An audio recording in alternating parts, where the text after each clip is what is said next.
Loud, excellent. Good morning. We are having a very interesting topic for discussion. This panel is dedicated to branding and image management. Before I shift to the topic, I would like to say a few words about this event being of importance for Kaliningrad. And yesterday, what I mean is the testing match between Baltica and Krylia Sovetov. Baltica won 1-0. And I would like to mark two important things. The sports arena is excellent. And yesterday I was really impressed by the quality. And what I should also mention is the number of tickets. 15,000 tickets were sold. And I was told that that number was printed out. And it was, of course, the governor's contribution who also promoted the event. All the football community, all the fans were there, and our TV channel also played its important role.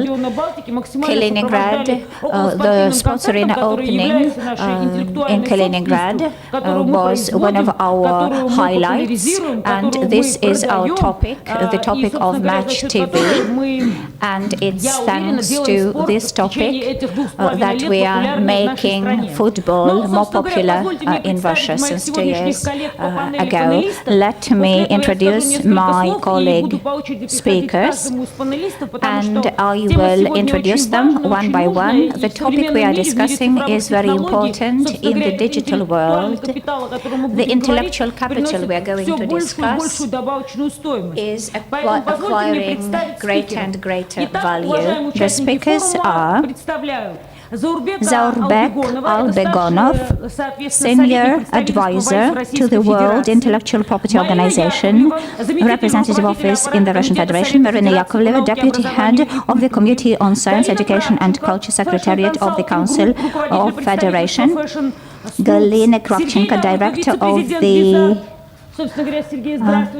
Fashion Shops PCG,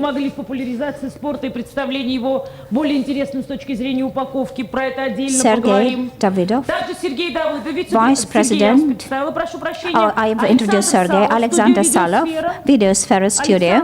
Alexander, are you with us? Good morning, Alexander. And haven't I missed anyone? Andrei Busargin. I've missed him. You're here. I can see you. Hello, Andrei. Andrei Busargin, Brand Protection Director of Group IB, and Maria Gordieva, the Marketing Director of Naturova Factory.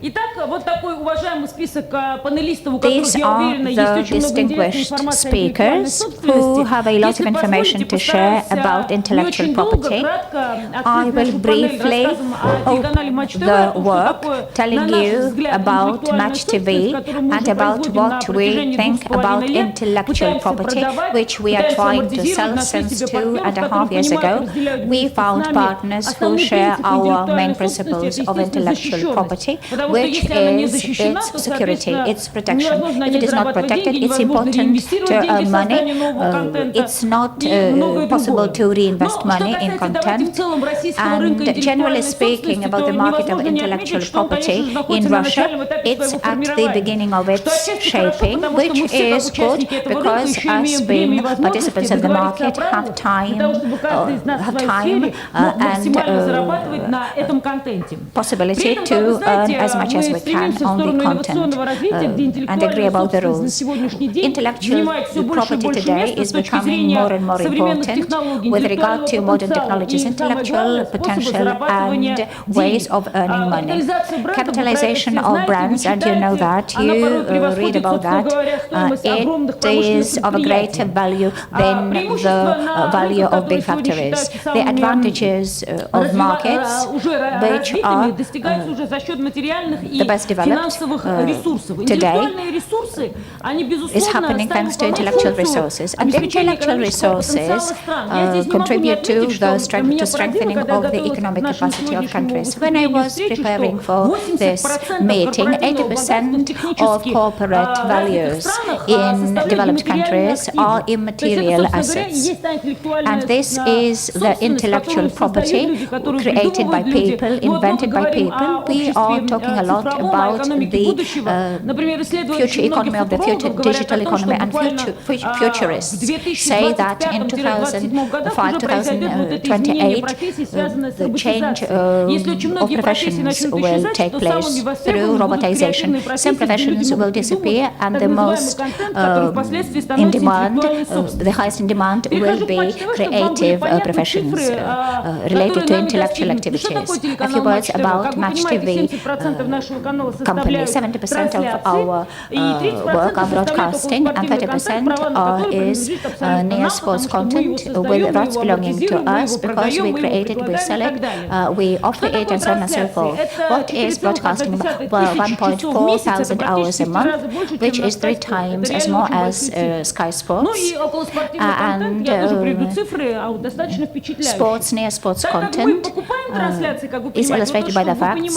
But for you to understand, every time we buy content costs us money, and to repeat the match of the League of Champions or use an episode from that or another championship, we need to agree every time with the copyright holder. And MOC has a very solid position in that, and they regulate very stiffly the rights that the broadcasters have. You have to agree everything, what kind of studio it should be, what color solutions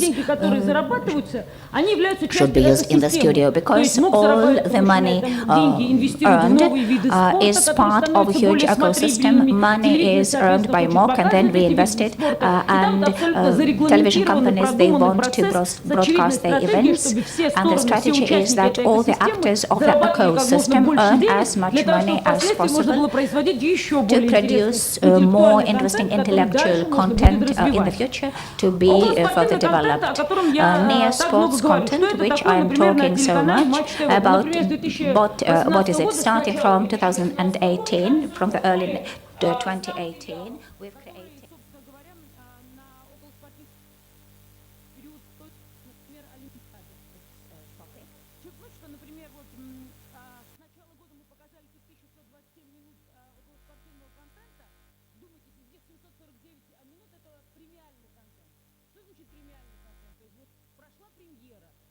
Так как мы произвели этот контент, все права на этот контент у нас, мы можем этот контент повторять, мы можем этот контент продавать.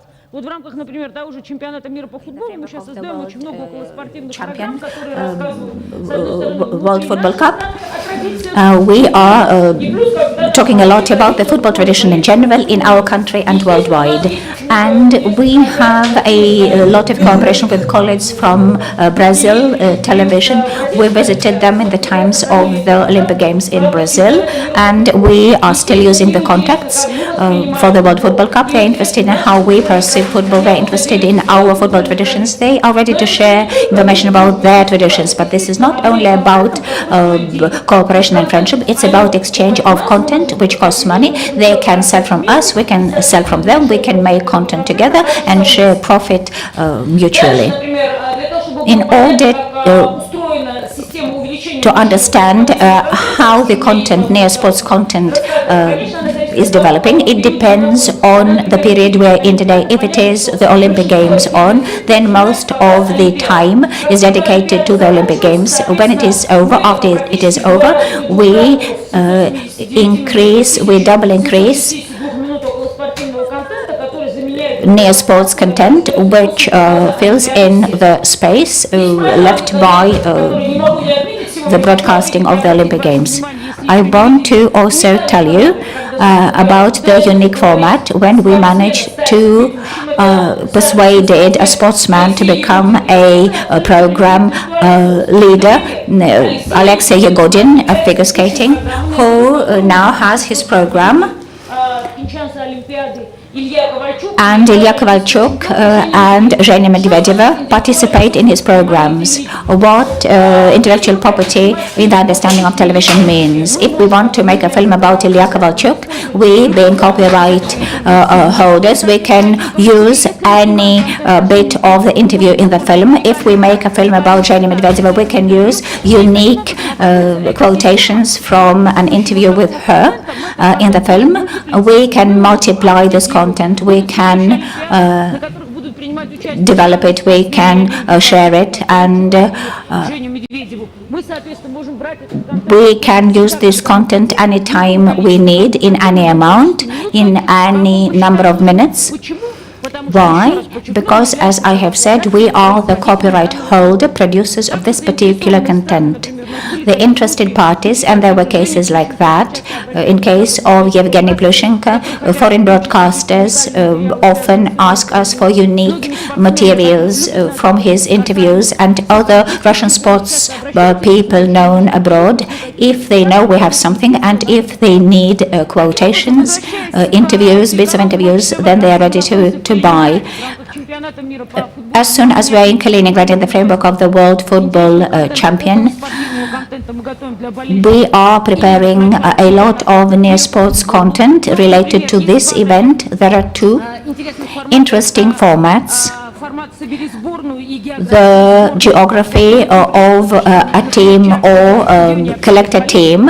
When I talked to the fans yesterday at the stadium, they were very happy to participate. We were showing Kaliningrad last weekend.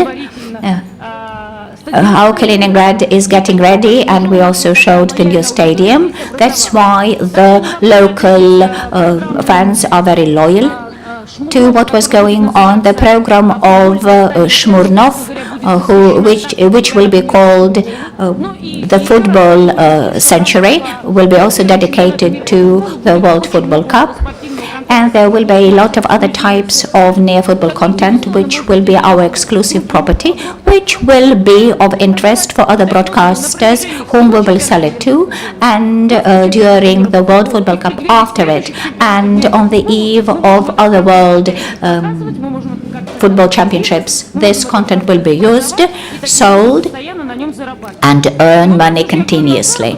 And talking about earnings, and speakers will be talking about protection of intellectual property. I want to say that it is important to underline, and we are all often blamed. There are complaints about someone willing to buy our content without buying it from us, explaining it by an idea of promoting sports in this way. This is a way, this is similar to showing pirate copies of video films, saying that this is the way of promoting films. This is not the way of promoting. To produce content, you need to produce quality content, and for that you need to invest money for that. And if someone wants to multiply it, he or she needs to share the costs to produce that content. In we have good partners who do everything they can to delete pirates' content. And finalizing my presentation, I would like to say once again that this is a very important conversation, because the added value of intellectual property can exceed other forms of earning money. Dear speakers, please explain very clearly what's the zone of earnings you have today, and the most interesting are the future prospects. How high the increase of your intellectual property will be with regards to its value. What are the forecasts? What is the forecasted capacity for the coming 5 years? Thank you very much for listening. And now we will offer the floor to the speakers in the order which I have already mentioned. And let me invite the first speaker, Zaurbek Albegonov, Senior Advisor of the World Intellectual Property Organization. Okay, the main question, I'm going to start our panel discussion. What opportunities we have for brand protection? I've been talking a lot about piracy, that it poses a problem. In order for us to eliminate the problem. We need to learn how to teach, how to protect ourselves. You know how it's done in the international market, what rules we have to protect brands in our country. Good morning, everyone. I represent today the World Intellectual Property Organization. It's one of the special organizations of the United Nations, and our organization is designed to create a balanced intellectual property system in the world. Our organization is working a lot to assist businesses, small and medium-sized enterprises, to protect their intellectual property abroad, to understand what instruments are available, what can be undertaken to protect your tangible assets and remain competitive globally. As an international organization, we have 191 member states. It's a global forum enabling countries to discuss and adopt rules and regulations so that the intellectual property system is harmonized worldwide, and to have an understanding how you can protect your intellectual property in individual countries. That's the first thing.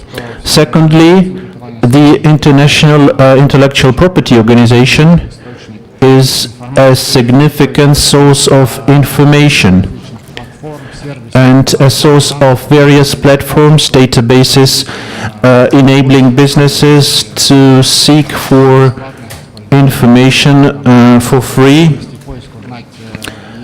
to conduct search, to find out whether there are any trademarks or brands that prevent you from using yours, whether you can register a patent, an industrial prototype. It's freely available to all. And the organization, our organization is a great source of analytical information. It has an extensive database of economic research, and I would like to mention a recent report. End of last year, the organization produced the report on the material capital and the global value,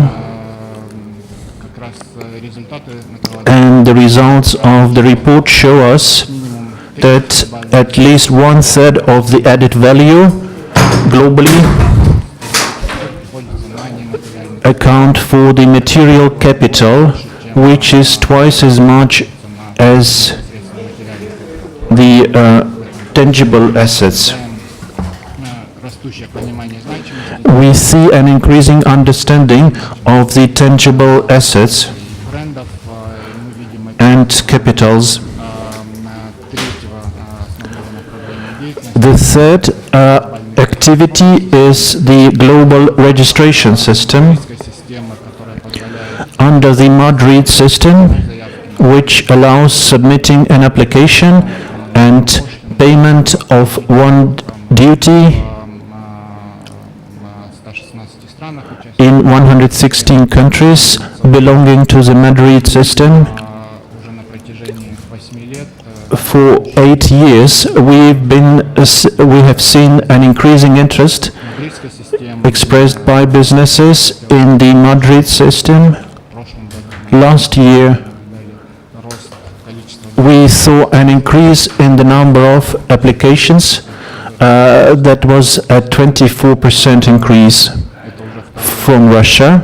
It's already the second year when we see a definite increase. And it's in conflict with what we heard yesterday at the meeting. It was mentioned that the number of patent applications is decreasing, but it's not true. Last year we saw a 20% increase. By the way, Russia has traditionally been among the top 5. That means that the Russian market is of interest to international manufacturers so that they register their trademarks in order to carry out investments in the Russian Federation. Certainly, the key investors, key players are big companies like L'Oréal, Lepa and others. 80% of the applications in the Madrid system come from SMEs, small and medium-sized businesses. This is a confirmation that the tool is pretty flexible and it helps you enter international markets and register your trademarks. I would like to mention the Hague system, the registration of industrial prototypes. It's not purely brands, but yesterday it was already mentioned. Since February the 28th, Russia joined the Hague system, and it helps us take the advantage of those capacities in the international markets. We know that in respect of some particular goods, the outward appearance plays a great role. To conclude, I would like to mention the Lisbon Agreement, which is designed to facilitate the registration process, the international registration, and with that, name of the place of origin will be registered. It concerns goods which have special properties due to some natural special features. You can register them. Russia is not a signatory to the Lisbon Agreement, but in 2015 the agreement was revised and the scope has been increased, which makes it more attractive. We know that Russia shows an interest in the Geneva Act, and some steps are being taken. I know that one of the next speakers will speak about that in more detail. Thank you for your presentation. Before I come to the next speaker, I must ask you, you have such an extensive experience in brand protection. You know how brands are registered, how they are protected. Maybe my question will not be purely correct, but I'm a journalist. What are the 3 most rapidly growing brands in Russia? It may be not necessarily big business. It can be SMEs.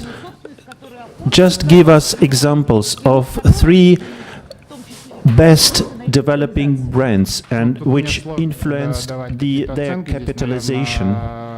For me, it's difficult to give any judgments. This is the responsibility of the National Patent Organization. In the Madrid system, it's Transneft. They have been very active. They are entering the market. They make... Thank you.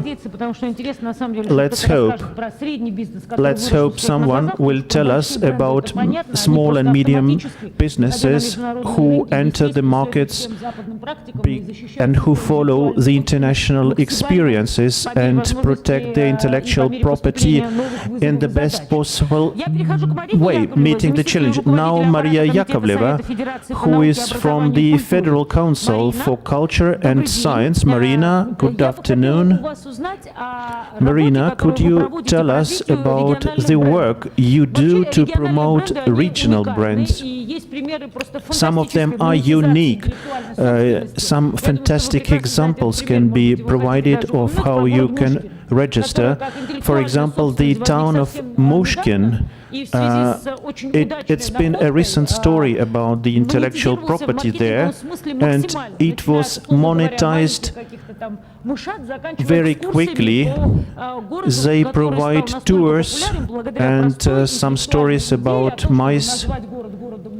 So it was an interesting idea to call a town a mice town and to make it a real tourist attraction.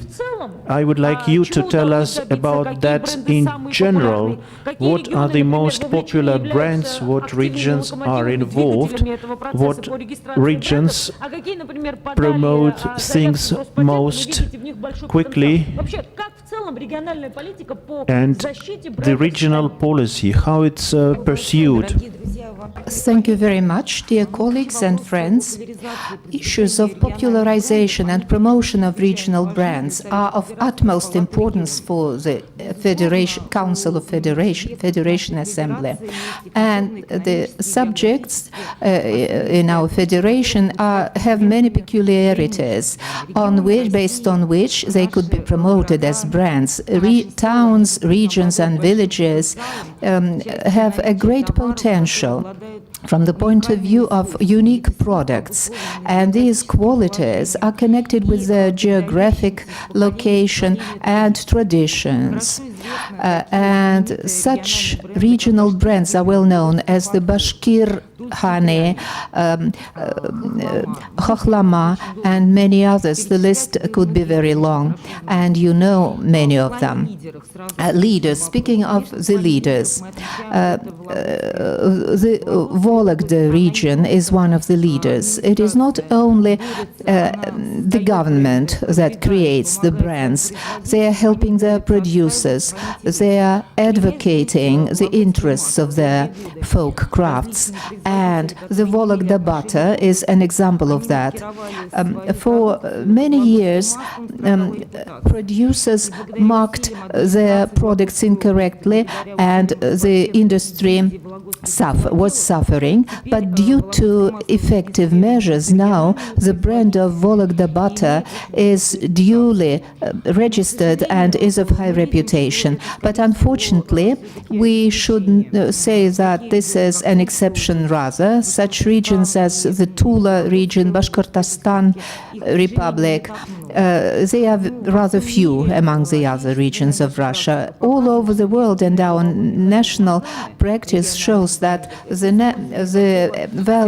acting mechanism of protection has one method of individualization, the name of place of origin, and such things are an important segment in any regional brand. Today in Russia, there is a good legislative framework for naming the places of origin for products. And this is protected in the state registration according to the civil code, and the presence of this registered name of the place of origin gives the producer an opportunity to get a product possessing unique properties which are connected with natural factors and the human factor. They also include skills, traditions, and know-how and the culture of production characteristic of a certain region. Last year, interest among Russian participants of the market rose. There were 40% more applications handed in last year. First of all, mineral water was outstanding. Mineral water is first registered along these lines. In Kaliningrad, they have two such brands, the Zelenogradskaya mineral water and the Kaliningradskaya mineral water. But more than 1/3 of regions have not applied, not even once, and they are losing their opportunities by this. Abroad, this issue is being promoted very actively, especially in smaller towns of Europe and smaller settlements of Europe. In the European Union, there are more than 4,000 such regional brands, protected regional brands. From France, we know the Champagne brand, the Cognac, the Alsace honey. In in Russia we have a huge potential of development here. And the positive image of the regions, the territory promotion of a territory is an advantage which could lead to richer regional budgets in the future. Last year we had a meeting devoted to intellectual property. Valentina Matvienko was chairing, and it had a wide coverage in the public, in the press. The topic was regional brand as an element for social and economic development. So the task was formulated to organize the work for identifying and registration of regional brands.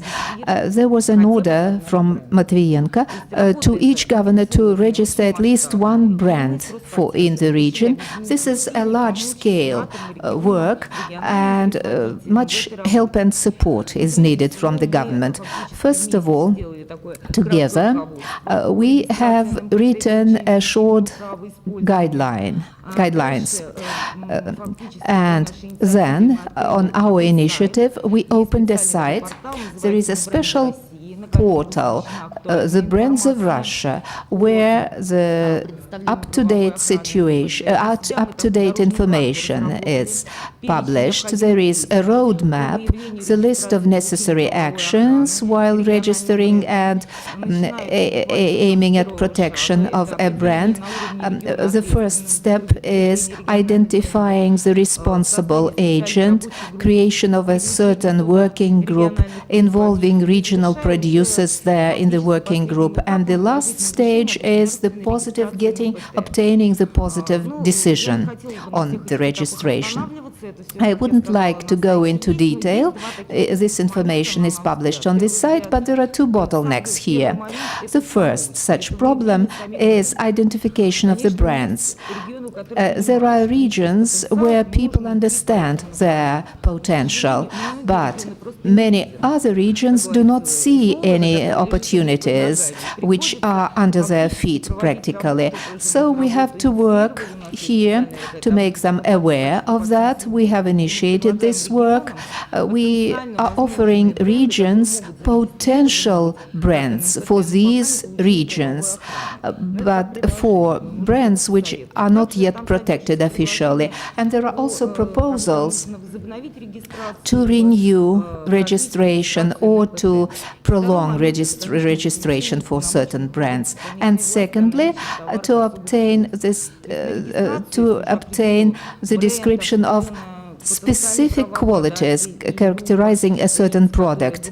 When there is the agent which is about to apply, we have to write the statement, the description of the product. And the quality of the statements which we are facing today, which we have received today, are of low quality. There are several ministries responsible for that, including the Ministry for Healthcare, the Ministry for Trade, and some other ministries. So we have decided to facilitate the process, to reduce the time limits, and to develop the recommendations for the applicants to avoid mistakes. So all these are elements of the mechanism called place of origin of a product. But besides that, geographic characteristics should be also protected, and we have done a certain amount of work here because there is a certain interest in that.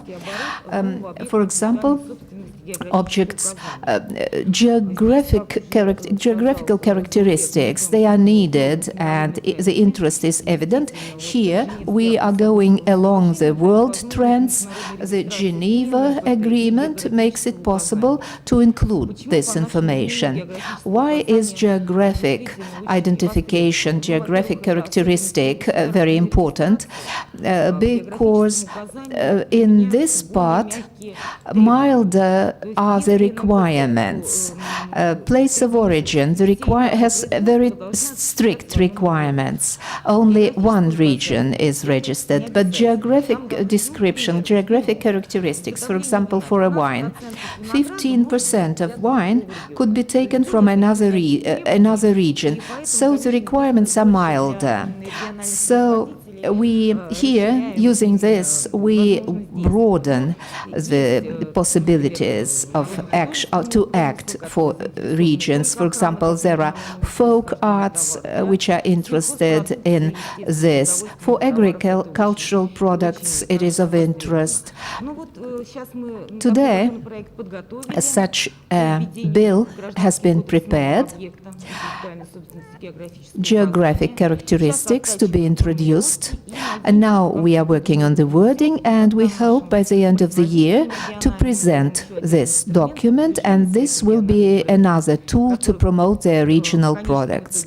And eventually it will help to improve the image of regions, to raise the tourist attraction, the investment attraction, like with the town of Myshkin, and it will stimulate economic development, certainly. We are ready for cooperation. We are open to discussion. We are interested in receiving more and more applications from regions. Thank you. Thank you very much.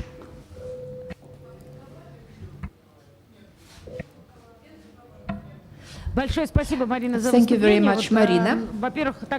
First of all, since we are being broadcast in the region, many representatives from the regions, they will be an impetus for further actions. There is a question in this connection. You say that it is easy to patent intellectual property having unique peculiarities, characteristic of the region. The Tula gingerbread, for example, everyone understands that it is unique, but while you were speaking, I got so much interested that I paid attention to our drinking water here. Is it from Kaliningrad? And the first thing is Amberland. The first is, I thought it was from another country, foreign. Then I continued reading, and I read that it is the water which is produced in an environmentally friendly area on the coast of the Baltic Sea. Is it national? Am I right understanding that? Is it easier to patent it as Amberland or as the water from the Baltic region? When I have come here, first of all, I took this water and looked at the label, certainly. It caught my attention. Unfortunately, when we were preparing our December assembly meeting, we found very many such examples when our producers, who can protect the name of the place of origin, producing their region at the same time, give these products foreign names, foreign brand names, which do not bring anything positive to the region. And from the point of view of promoting the traditions of the region, this is also useless. And these examples are numerous. Unfortunately, we think that cultural, educational activities could improve the situation for our producers to avoid such mistakes. Thank you very much. It was a very important comment. Branding is quite a touchy issue.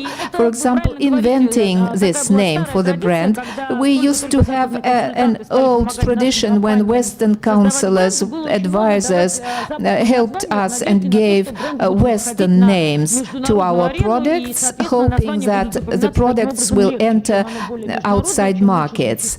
But as our practical activities show, when the brand becomes international, any brand name will be easily remembered, even if it does not sound very nicely. So we should name our brands with our own regional specific names, which will make this brand outstanding, which will raise trust on the part of consumers.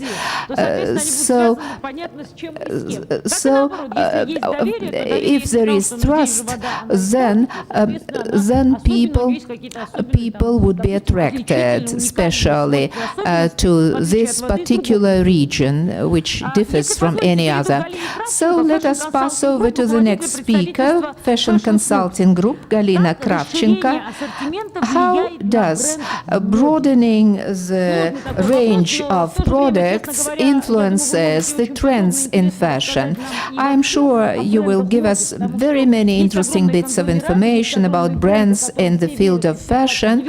There are huge consortiums and huge brands which are very expensive, where people pay for the name. And there are younger brands which appear, and the situation is opposite. Please share some information about this. You have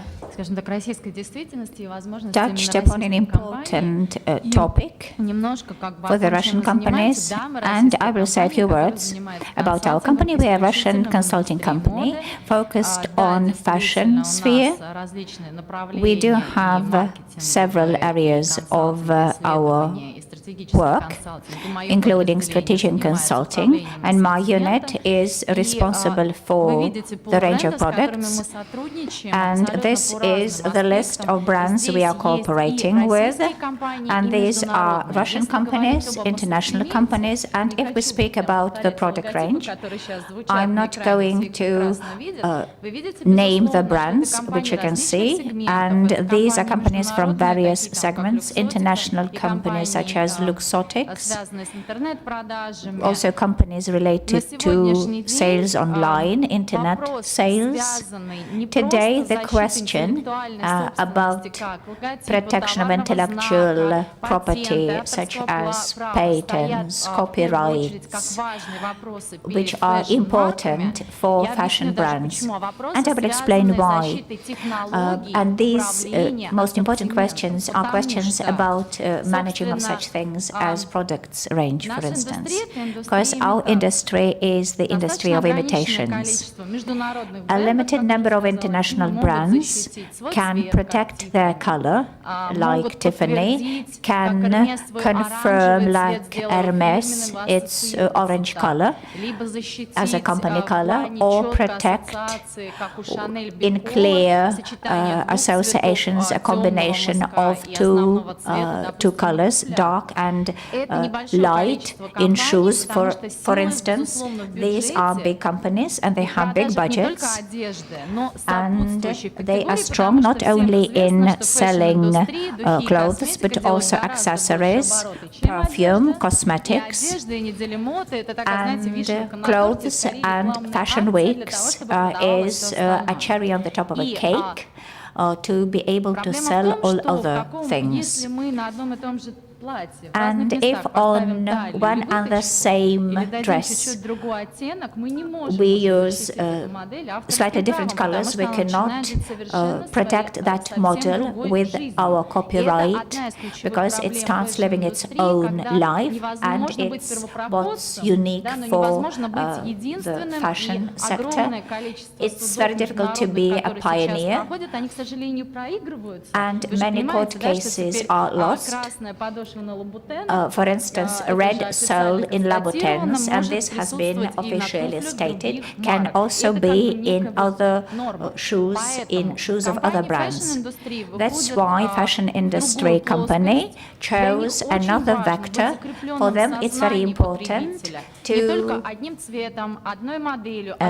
be known by one, not by one model or one color, but the total look, a set of clothes which a buyer can have and tell consumers that it's yours, it's for you.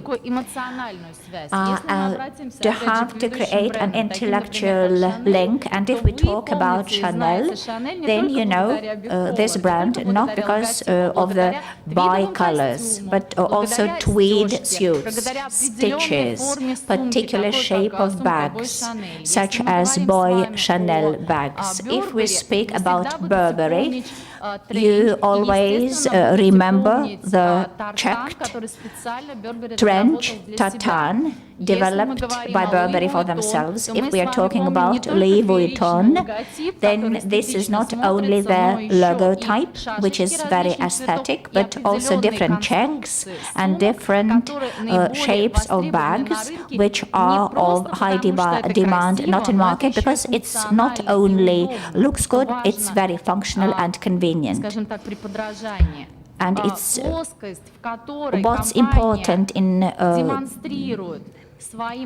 following the trends is to follow the style, and it can be either casual or sports style, and Adidas is a good example where they can sell 15 million pairs of a particular model of jogging shoes, and a Russian company selling 1 million of pairs is considered to be a relatively large producer. And here we are only talking about one model, 15,000 million pairs a year.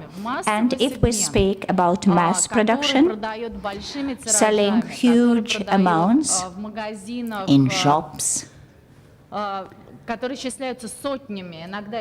hundreds, sometimes thousands of outlets, then we are talking about what's happening behind the curtain, so to say, and they create their standpoint. And now I'm referring to Massimo Dutti, whose brand is elegance through certain colors, patterns, designs. The same is about Bershka, and these are leading brands.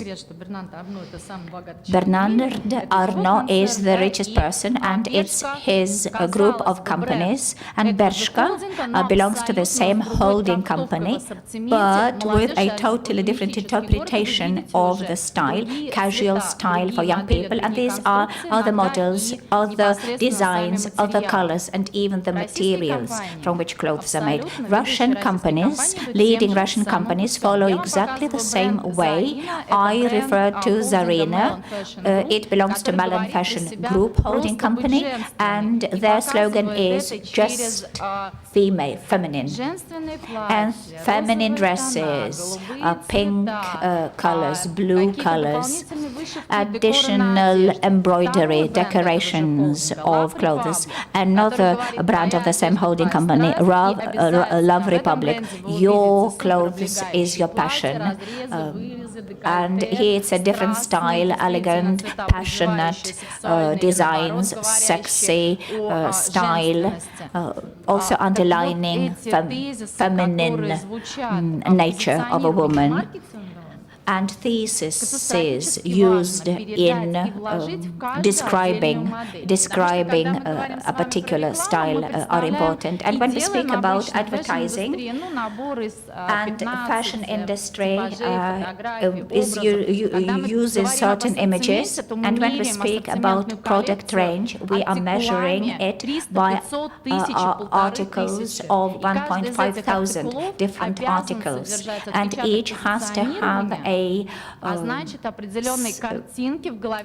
sign of this brand for the consumer to say it's my brand or it's not my brand. I will have this dress on when I am at work, or when I have my wedding celebration, or when I go to a party. That's why intellectual property in managing product range is about an ability to fix in every particular model the message and the philosophy which is pursued by the brand. In fashion, in mass production fashion industry, there are three ways of doing it. This is done the so-called style DNA, and one way is to demonstrate one style very clearly, very obviously, having one portrait describing what your clothes are about. The second one is having several styles, when a company offers several style lines close to each other and supporting each other For instance, if you produce and sell clothes for office, then it's very appropriate to have a casual business style, more relaxed. And the third way is about style clusters. It used by multi-brand, or when the range is offered in various price niches, and it's very important to explain to consumers the price. This can be done through various characteristics, demonstrating, visually showing in a shop these characteristics. Particular characteristics in one shop. This is what it looks like when a brand wants to tell and show three pure styles which they have in their range of products, retail brand, offline, online, it doesn't matter.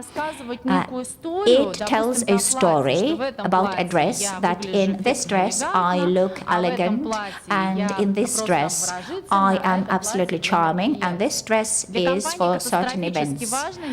It's very important for a company to avoid fusion, for these groups or products to be mixed up, to be in conflict, or to be alike, because there is always a wish to go down, so to say. Say pink is in fashion, and people who are responsible for a range of products, they start using pink in all the models, and then the shop is full of pink, and consumers don't see any difference between the products in the range of those products. That's why it's important to demonstrate the difference. And it doesn't matter that in every style you have dots, for instance. But in one style, these are more strict, so to say, dresses or suits with certain materials, with smaller dots, strict lines. In the second style, those will be more feminine dresses up to the knees, with black dots on white, or white dots on black. On the black background. And the third style, a party style, which shows different shapes and forms and models of dresses. This technology allows to divide and to successfly sell different models. And this is an opportunity to increase their range sold for the middle range prices. And then customers buy not one, but several things, coming again and again to a particular shop. And this instrument very clearly shows the staff of the company and also consumers what's the difference between groups of the range through colors, through materials, through patterns, through decorations. And now I'm showing you the ingredients of a product which allow from every style line to distinguish a subtle flavor, to create your own flavor of perfume within a particular collection. This is the technology. I'm not going to show you all the slides. This is the technology which allows a company to increase profit even in the situation when traffic is decreasing in shops, but the average receipt increases because people buy more. It allows to fix uniqueness of a company long term, and allowing them to sell models long term successfully. Galina, thank you very much. Apologies for asking this journalist question. We have our designers, Rybchinsky, Sergeyenko, Terehov. What you were telling about Western industry, they are monopolists there. Western brands, both expensive and not so expensive, are leaders in the fashion world. The first question, briefly, be honest, please. how many chances our designers have to become leaders, world leaders. And if you have figures to illustrate that, economic parameters are important. Which Russian brands manage to enter the world markets and be financially substantial? You have mentioned the names who are of the diviners who are popular worldwide. Kravchenko is well known. If we speak about brands and companies which are financially stable, there is a trade house affair. It was bought out by Russian citizens, and now it is successfully functioning in the framework of many international shopping malls. There is Victoria Andriyanova, which is successful, financially sustainable, and she is sold not only in Russia but also abroad, also in boutiques. These are the key success stories. Alona Akhmadulina is another one, and it's the story about love to Russia in Russia. Designers' clothes are cream, so to say, only 10% of the market. The rest are other segments, average discount segments. And our Russian producers today, they have chances to develop in the mass segment or a different price level. And they will earn money and also pay taxes. Today, Russian companies which want to become from producers successful retailers involved in technologies, not only of marketing and intellectual property protection and branding, but introduction of technology in products range. They demand for technologies in style concepts. Apologies to men.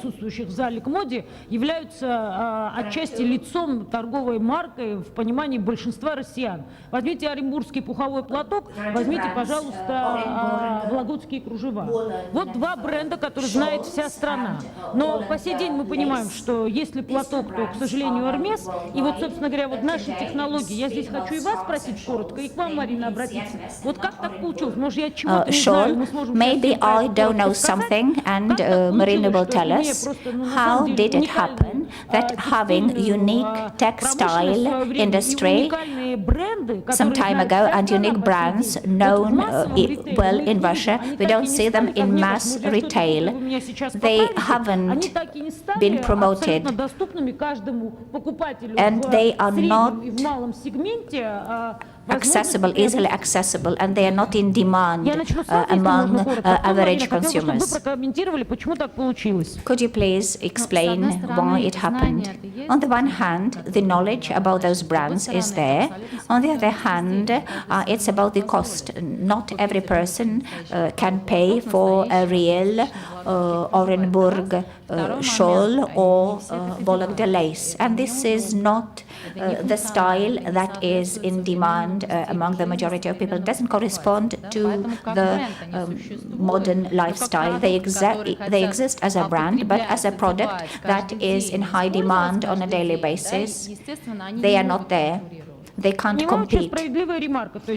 Very fair, as a brand they are there, which is important from the point of view of turning intellectual property into assets.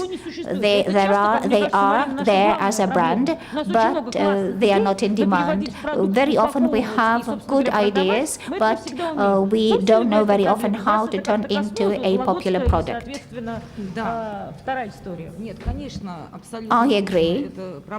This is a problem which we face, and our producers, primarily our crafts makers, also shawls from Pavlova Posad, and they address us very often. They want to enter international markets, and they have products to offer, but it's very difficult for them to compete. They lose.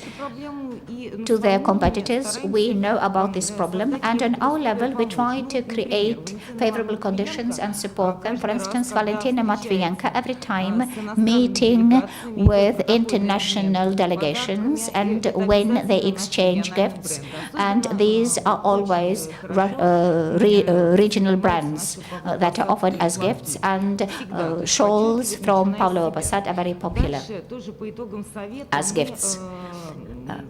In our council, we passed a decision that when important events are taking place, the World Cup, for instance, this is what we had in Sochi when the Youth and Students Festival took place there last year. Then small shops, souvenir shops, are selling Russian brand souvenirs. And there is an association of Russian handicrafts, and the head of the association is our good colleague and the person who does a lot to promote Russian traditional brands. And as part of that work, most big shops have small departments selling Russian souvenirs. And we recommend opening these small shops all over Russia. And this will be of help for them to be able to compete with other brands. I don't know whom to address this question if we are discussing it anyway. The idea is there, but there is no marketing. And very often, and I hope you will agree with me, who pays for marketing? Could you please technically explain us? For Volok delays to become a product, to become in demand, then they will need professionals who will be able to invent a new product within the brand, and then based on the consumption ability, they will make it available for a middle class Russian. How this should be arranged, very briefly, you were talking about specific shops. We have very many brands. We have many stadiums. There will be huge stadiums in 11 cities, and each can have a shop related to the region where the stadium is, and Russian brands. Do you have this idea? Do you understand that this is a way for Russian brands through stadiums, through big ecosystems, to start and produce products which will be in demand? It's quite interesting who can provide money for marketing. Maybe it's not a question to me, because we are a chamber of regions. It's important to create the proper legislative context. We can only support initiatives. The Federation Council considers this subject as one of theirs. And such events as the World Cup, it's based on initiatives. It would be nice that some manufacturers could tell us the story. Maybe they will give us the message and we will understand, okay, it's clear, then let's speak about business. I'm familiar with business things because the company Visa, a leading animation company in Russia, we have one competitor. I'm not going to mention it, but everyone knows them. Yes, right. Yeah, in my professional activities, I have come across this. How do you develop your brand? In a conversation with you, the customer always wants to get more graphical things, but it's clear the number of graphical studios in the country grows, and you remain one of the most rapidly developing and professional contractors. But the young ones, they try to follow you. Yes, I will speak about that. I will mention the studio. Not only in Russia, the animation segment is developing. Fortunately or unfortunately, the threshold to enter that business in the last 5-7 years has decreased because new technologies come out, and to produce animation and computer graphics, it has become cheaper. So there are more and more new companies, and the number of companies producing animation content keeps increasing. Sergey, could you please tell us, are we talking about the Russian market? No, we speak about the global one. And it would be nice to know what is the relation, how it can be compared with the world. I know in China, I've been to Qatar, their development is great. There is not a single corner where it wouldn't be developed very fast. How can you compete abroad? Or are you afraid of competitors because they may enter the Russian market? You know, international animation companies, they can be divided into two groups. One group is majors, and the other group is independent animation. It's about relatively small operators, and normally they are being promoted in the market in different ways. In independent animation normally enjoy the services of regional agents. Through those agents, they sell in various countries. When we speak about Wizard, it's a unique company. Maybe we cannot remember a similar one which follows the same way. Building a brand, just a short example, creating a brand abroad. We visit the major animation markets globally, and we show our content there. When we did so for the first time, when we entered the market, we established a stand. People were coming to us, asked us, do we represent Wizard? No, we are from Russia. Okay, fine. We were showing some animation examples, 5-10 minutes, and so Wizard from Russia. It was like that for about 2 years. Every 2 months we participated in some movie market. So at first 10 minutes, then 20 minutes, 30 minutes. After 3 years of our presence in various events, after showing high quality content, now we have eventually come up to, so 6 years have passed since we started to enter the international market. Now our partners come to us. We don't show our new animated cartoon, but anyway they enter into an agreement with us. Why? Because they trust the quality.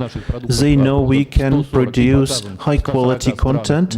We show our items in about 140 countries.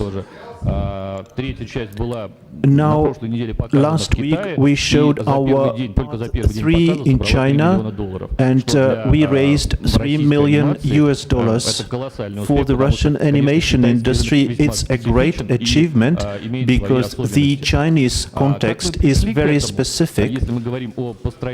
How did we get those results?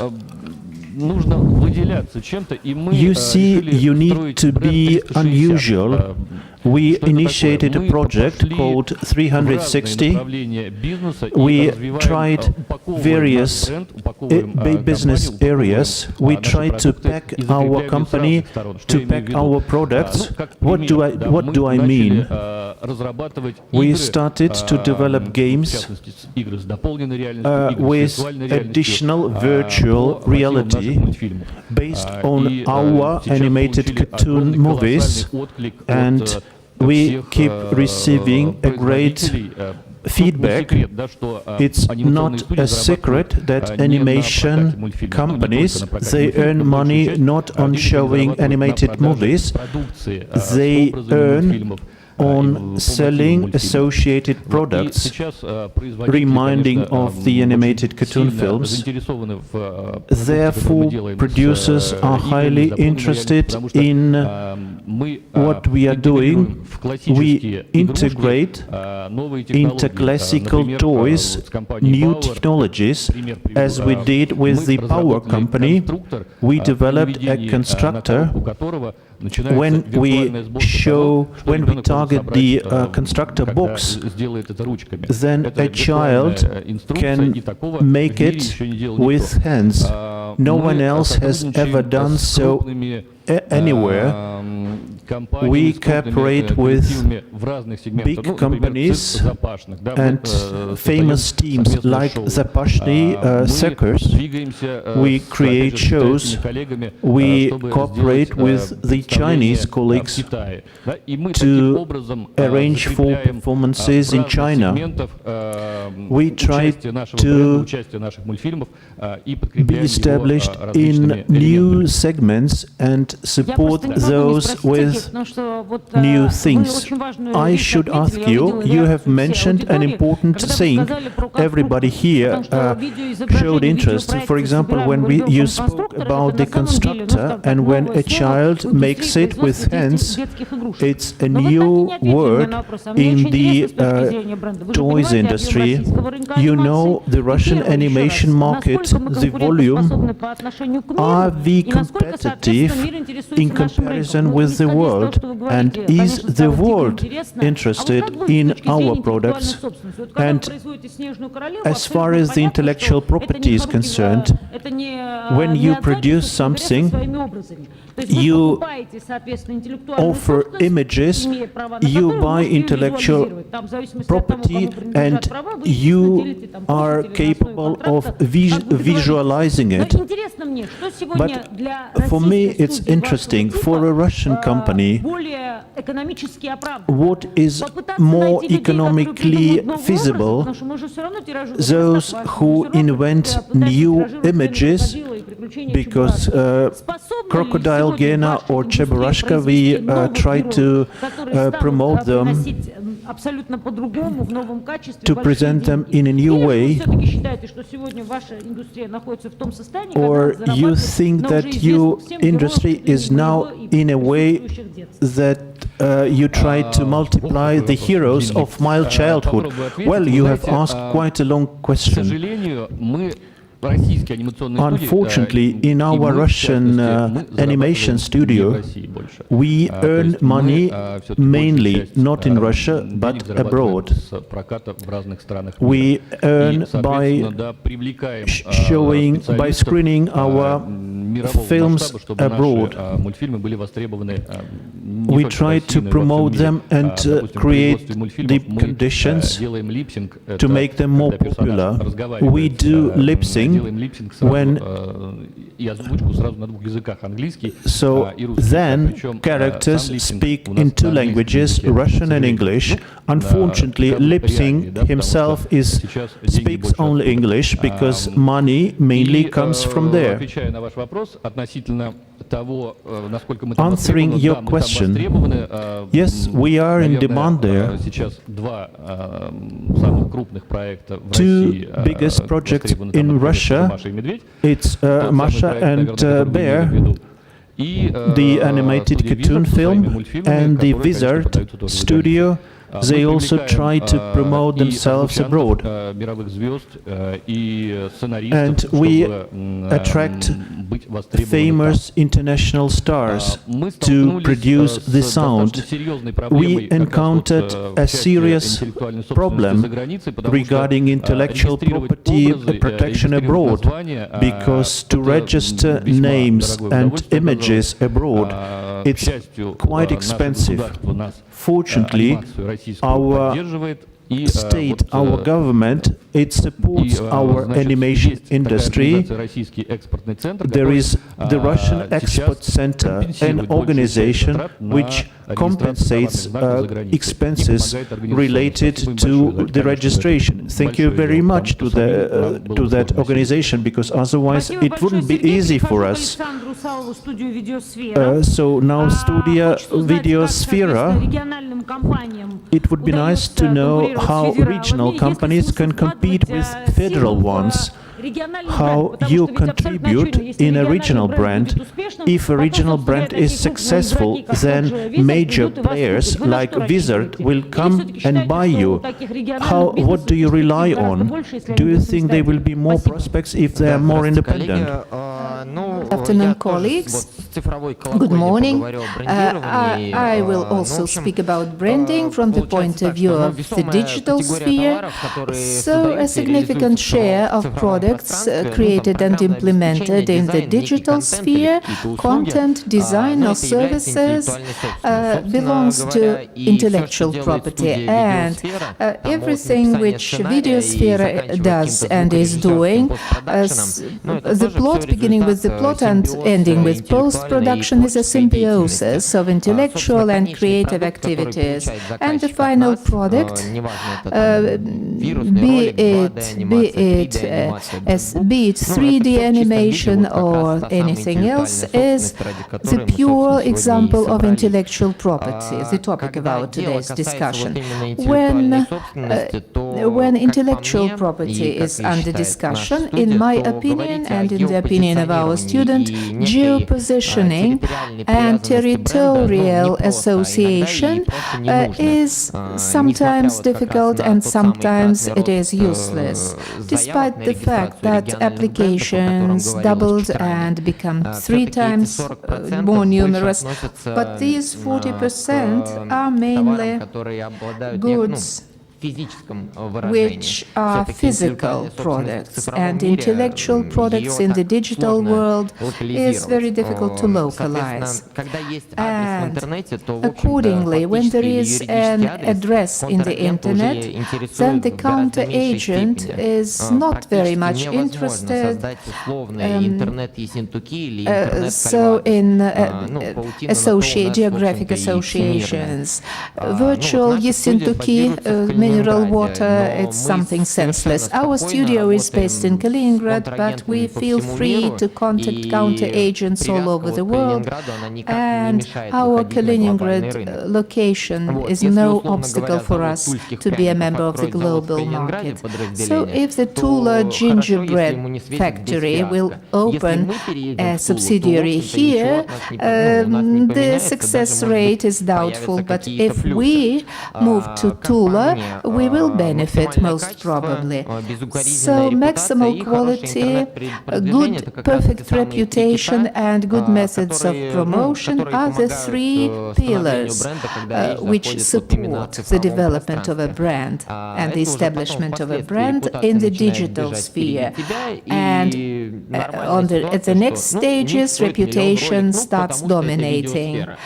Yes. I cannot but ask. You were absolutely right, stating that in your sphere, irrespective of your geographical location, you can even work from home. But where are the conditions, the optimal in Russia? So the Silicon Taiga, is it a joke but showing the optimal conditions? It's very difficult to say, actually. In my opinion, at any place in the country where there is the internet and where the corresponding equipment could be bought, a studio could be set up and some benefits could be generated. So do we pay 300 rubles or 400 rubles a month for the internet? It will not influence the outcomes of our activities. So speaking of the geographical location, for our practical purposes, we have as an office, a branch office in Moscow. Unfortunately or fortunately, the potential counter-agent reacts more positively to our Kaliningrad location, not to our Moscow location. We have noticed it many times. And besides, many businesses who order commercials or any other products are focused in larger centers, and their habits, business habits, lead them to solve such issues person to person. So our Moscow office does not mean that we belong to Moscow.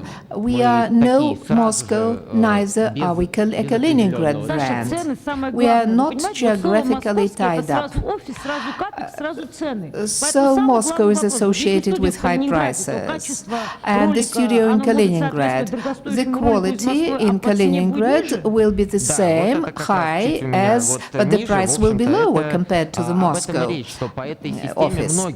Yes, many people follow the same view, follow the same pattern of activity, because we could retain the same high level of quality, but many things like salaries and rents, everything is much less expensive, so the cost of production of the content is falling and the quality is kept up. And summing up my small presentation, I would like to say that when we deal with internet activities and today's intellectual property in the network, then the scale of a brand and competition, traditional meaning of competition, they have nothing to do with that.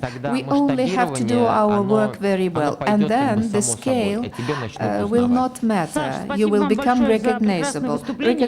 Thank you for your very interesting presentation. So I wish you to obtain the prize, the Cannes Lions. So if you prefer this kind, so your brains will solve all the difficulties. Thank you very much. Andrei Busargin now, Director of Brand Protection of the company of Group IB. What are the threats for brands in the digital world? For example, fake news, which we know very well about. We feel very much the threat. Formerly, large, big TV companies were supported, the news was supported by the brand of the company. But today, we are all mass media. Information could be not very reliable. It could be copied and recopied and rebroadcast, and then decisions become made based on it are unreliable. So is it worthwhile to protect such a brand? Is it worthwhile to work here? So, for example, sometimes brands are blocked, but after an hour, another such brand would appear with the same low quality. So is protection necessary, and what are our prospects for the future? To protect yourself, and I will be telling you about cases when your brand is known, when you're significant on the internet. Why do we know about these things? Historically, our company was involved in investigating cyber crimes, and as soon as now everything is happening on the internet, and the number of crimes using IT is increasing. That's why swindlers use big websites for earning money. We divided our threats into 4 parts. And it's fake accounts, what Tina has, and using brands. Tina has mentioned clone websites, false partnership. They also use it in personal attacks. Evelina Kravchenko, in her name, they promote all kinds, they try to sell all kinds of cosmetics, sunglasses. She has nothing to do with those goods, but it's under her name they do. Information attacks is another type. If a brand is not on the internet, there are attacks, there can be attacks against it. And everything should be monitored, and it can result in huge losses. The third type, and these are individual cases for producers. If something is produced, it is sold, and what is sold can be faked. It can be traded in gray, and partnership politics cannot be followed. And the fourth type, internet piracy, and even Kalashnikov concern has its content. It's very easy to steal content and then place it on a pirate website and then earn money from the traffic, website traffic. These are the four types, and there are very few companies who are interested in all the four blocks. The Black Star company, they are protected in all the four fronts, and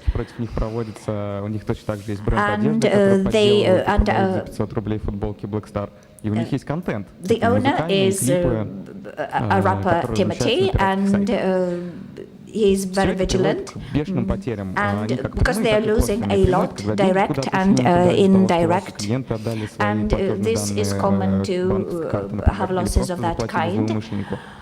And indirect ones are about the reputation. And if in your name some fake news are offered, then it is very harmful for your reputation, for the reputation of your brand, and then it is very difficult to restore your reputation and expensive. One swindler scheme can help to earn 1.5 billion rubles, and then the market of fake products amounts to 81 billion rubles. And as far as cyber attacks, then the losses can amount to 1.3 trillion rubles, and that was what Sberbank experienced in 2014 when people were withdrawing money from through terminals.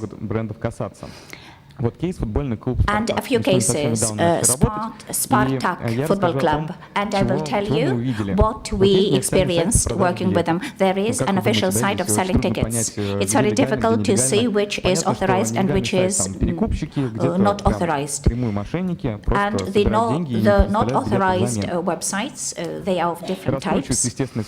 And everything is promoted through context advertising, and all they have to do is to buy a place at the top of the list of websites. And people never pay attention to the difference. The official website traffic goes down, and then people stop buying tickets from the official website.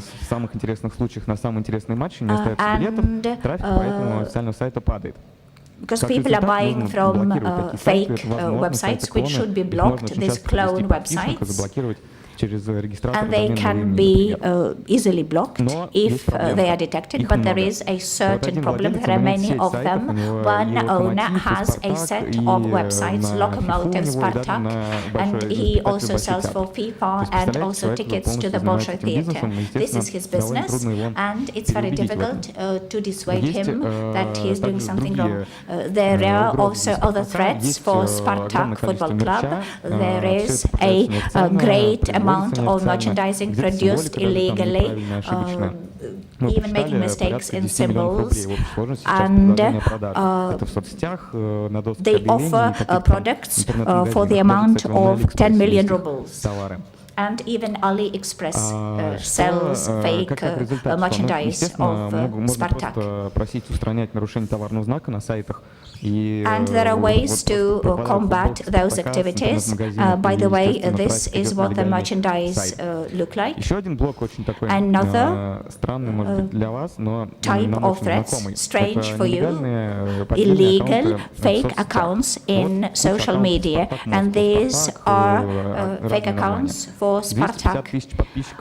And there are 250,000 subscribers, and they can spread all kinds of information, sales, news, fake tickets, and maybe information inputs, information attacks aimed at particular football players, and these are dangerous and should be controlled.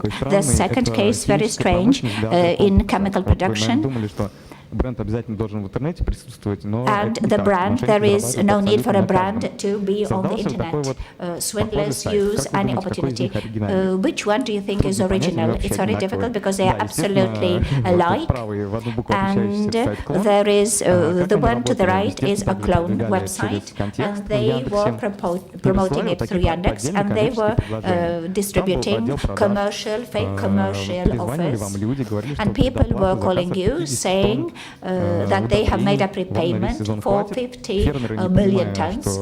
This is what you were offered, and farmers, they didn't understand those were swindlers and were paying money. We blocked the website and we got a letter. You made a mistake. We are the real one. And the swindlers cheated you, and you blocked our official website. We, of course, know we are professionals, and it turned out that it was a letter sent from Mendeley Azot, Taliati Azot, and it turned out that a big number of websites belonged to wine owner focused on chemistry industry for farming.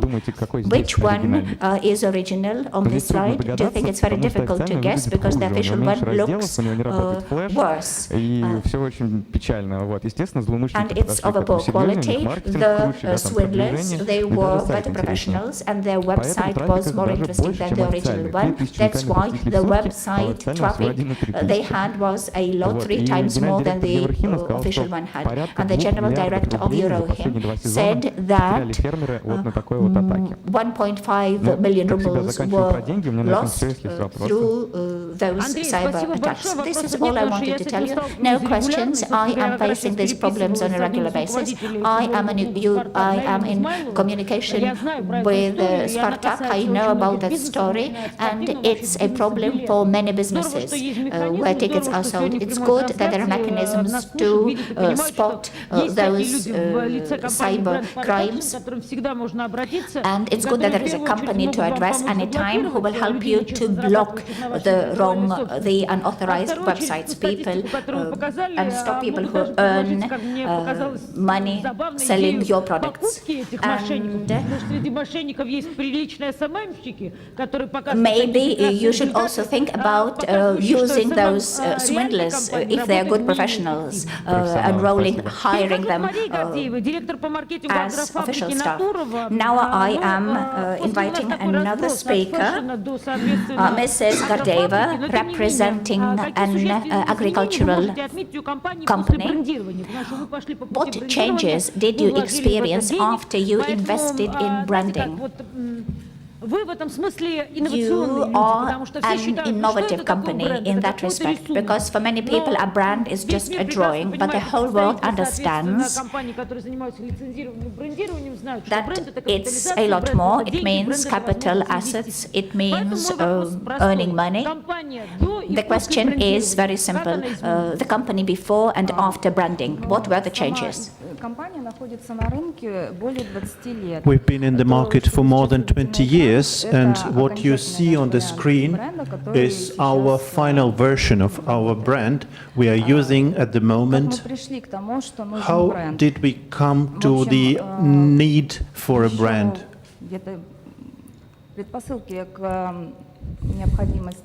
Some preconditions for creating a brand.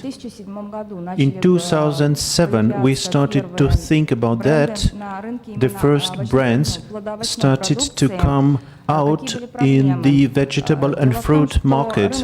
What problems did we have at that time? Anyone can sell, given you have a certain amount of goods, and there were no entry barriers, and the supply stability did not exist.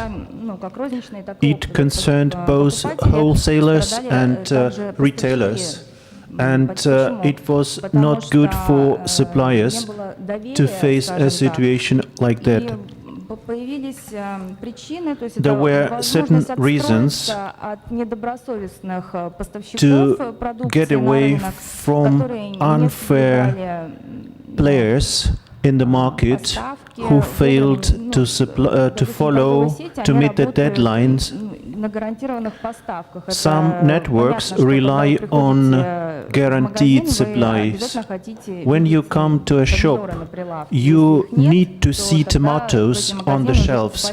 Otherwise, customers won't go there. And entry barriers need to be established, and the product quality should not worsen. There was a third reason. It's easier to promote a brand. Every next item under the same brand is easier to promote. And when a brand is created, then customers have expectations. A brand means a contract between a customer and the seller.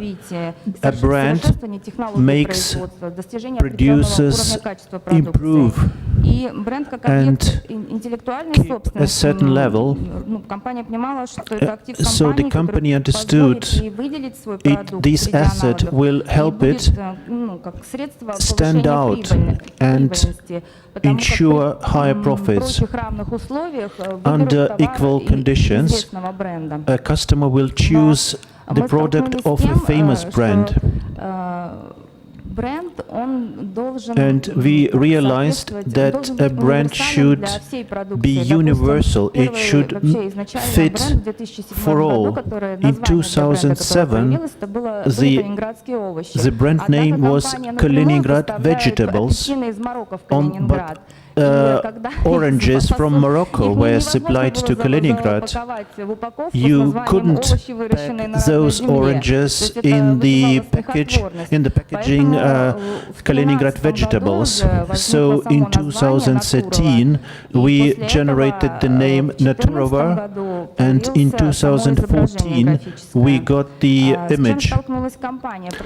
The company, when it started to promote its brand in the market, we realized we should register the brand because unfair suppliers started to use it.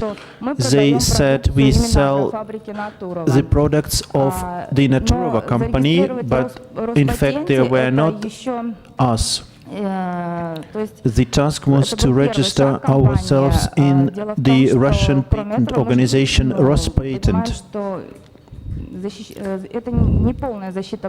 But we understand it does not guarantee full protection. We have some legal provisions,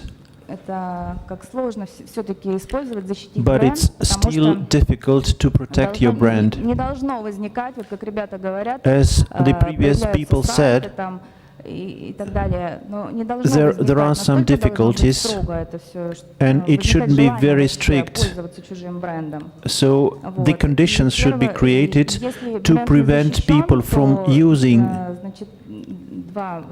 somebody's brands. So in that context, a brand will either die or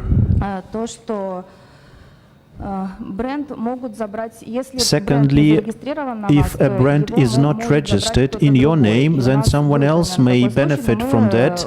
We had a case when a brand was registered, and it happened so that we had to prove that we registered the brand earlier, but some of our partners started already to use it, and we were not in a good situation. Since 2014, the company has developed a principle, so do it as best as you can, and the turnover of the company has increased by 4 times, and 2 times our brand was named the best brand of the year. And our products were for sale in St. Petersburg. We clearly understood it's a good idea to have a brand and to register the brand. Maria, thank you. Well, no need to say, especially when it's about foodstuffs. It's been a very interesting presentation. Thank you, and thank all because you represent various sectors of economy, and that means contribution, and it's been useful. I think now there is a chance to ask questions, if there are any. May I? It's my company. A question to Zaurbek. In Russia, recently, non-traditional trademarks are of greater popularity, like those based on smell, on touch, on color. Now the question is about the world level international registration. Are there any statistics concerning registration of such non-traditional trademarks?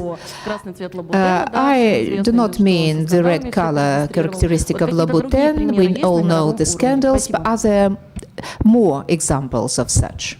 Thank you very much for the question, but in fact practices differ from country to country in this respect, and I have not got any statistics. This belongs to each patenting agency, patenting office, and the national legislation, either to make it often or not to make it often, these statistics, but in general, in the framework of the information resources which are available on the site, the system which could take a look at the national practices and national legislation, you could download the name of, type the name of each particular agency, and then you will get their statistics if it is open. Thank you very much, Zaurbek. Any other questions?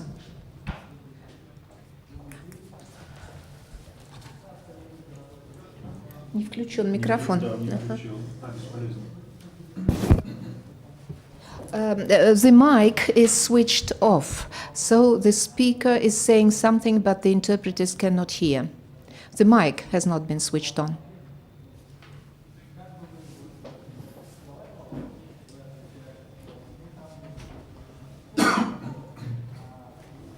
The mic is switched off, unfortunately. Interpreters cannot hear.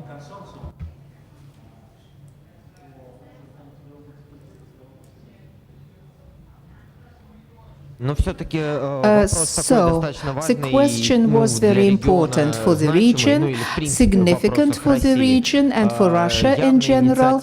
So the initiative is not to be from the bottom. There should be some proposal which could be found interesting, but the idea sounds quite adequate. But up to now, we have not seen any such proposals. We would be happy to try, to make a try. Thank you, Alexander. Any other questions?